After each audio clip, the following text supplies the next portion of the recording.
cada vez mais precoce do surgimento do erotismo dos jovens, do adolescente, né? Quer dizer, como se a puberdade ficasse cada vez mais precoce, tanto para as meninas quanto para os meninos. Há uma diferença de como esse processo acontece no Brasil e que acontece fora do Brasil, né? Quer dizer, no Brasil a gente tem um processo de precocidade sexual muito maior do que a gente vê em algumas sociedades europeias.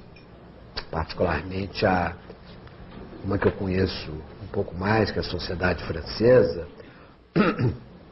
As crianças, elas são muito menos sexuadas precocemente que os nossos jovens. A que se deve isso? Os rituais de autoridade na sociedade europeia são muito mais antigos que no Brasil, né?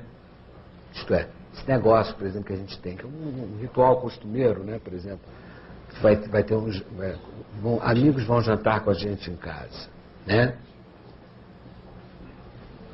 Aqui na nossa tradição, geralmente, as crianças participam do jantar. A gente acha que não pode dizer para eles que está na hora de dormir, né?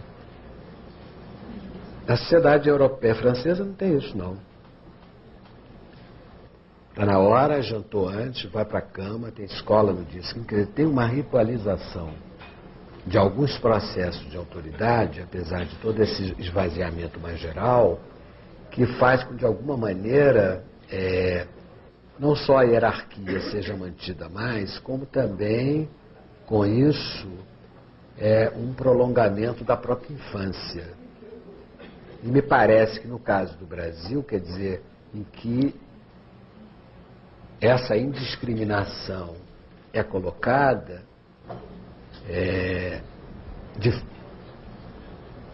a maneira pela qual a criança lida com o desamparo dela diante dessa frouxidão da autoridade, tanto no nível familiar quanto no nível institucional, leva ela, além dela estar exposta, mais aqui do que lá também, a uma amostragem de muita coisa sexual e agressiva através da televisão. Eu acho que isso entra não como causa primordial, mas como exemplos que entram pela janela cotidianamente, né, no mundo infantil, até mesmo que a babá, que não tem autoridade, bota as crianças para ver televisão para elas ficar livre, né, dela poder fazer outras coisas melhores do que cuidar da criança, quer dizer. Então esse material vai alimentando um imaginário onde a forma pela qual a criança se sexuar, se erotizar e acabar vivendo e começando uma puberdade mais precoce é o resultado.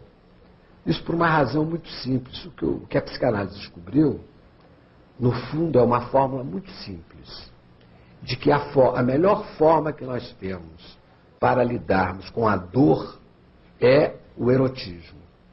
Digamos que a descoberta do Freud foi essa. Ele não descobriu nada, porque isso já sempre se soube, mas de qualquer maneira ele sistematizou essa descoberta. Então, digamos que diante da dor, desse desamparo das crianças hoje, a erotização é uma maneira delas se protegerem da dor a que elas são expostas. É uma maneira delas tentarem resistir, se defender da dor que elas estão expostas. Eu acho que seria assim que a gente poderia entender essa experiência. Nós estamos hoje diante de um mundo em que a política e a ética se faz num plano cosmopolita.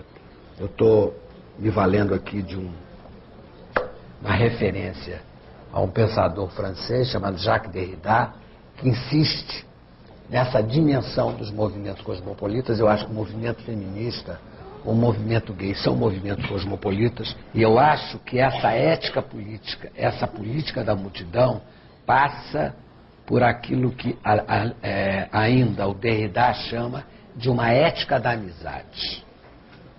A gente precisa criar, hoje a gente tem condições de criar uma ética da amizade que era impossível quando nós ficávamos presos às nossas tradições nacionalistas, né? Onde o outro era um inimigo em potencial. Na medida em que nós nos tornamos personagens de um mundo cosmopolita, e essa é o que de positivo trouxe a globalização, né? É a possibilidade de nós criarmos uma ética da amizade, né? Onde nós vamos nos agrupar com as nossas diferenças em nome dos nossos propósitos comuns.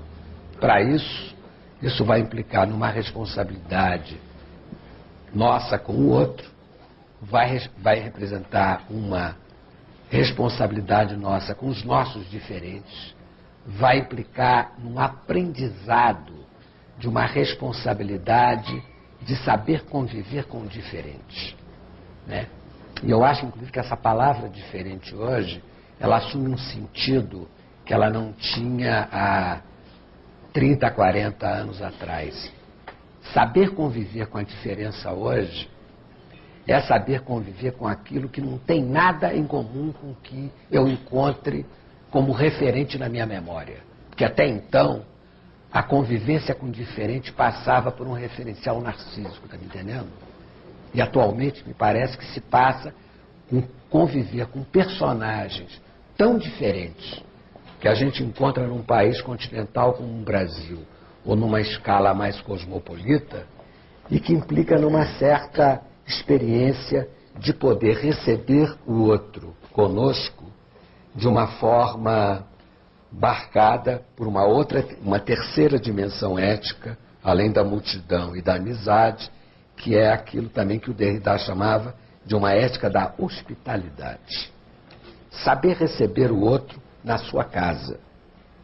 Na sua casa, não é na sua morada, na sua casa psíquica, né? Saber acolher o outro, não obstante o fato de que o sujeito seja inteiramente diferente de você, mas que você possa encontrar na diferença dele uma marca de humanidade que você pode não portar em você, mas que você tem a grandeza de reconhecer.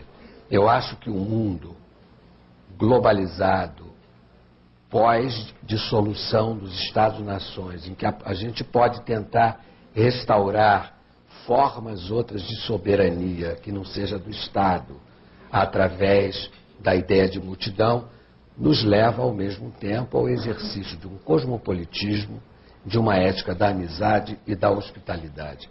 Eu acho que é assim que a gente pode reinstituir a ideia de autoridade hoje.